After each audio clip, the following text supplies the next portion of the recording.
transfer stitches onto some waste yarn, you first just need a tapestry needle threaded with your waste yarn, and then I'm going to transfer these stitches up until this purple marker.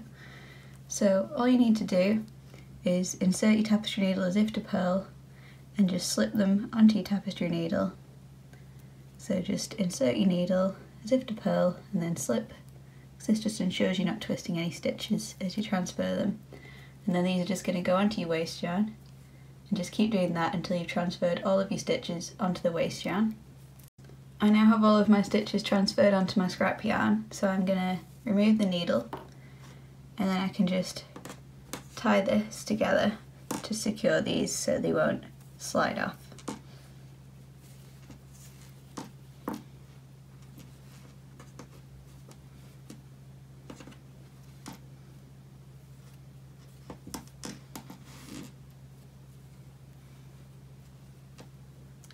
Don't tie too tight of a knot because you do need to be able to undo this again later, so I just tie this in a little bow.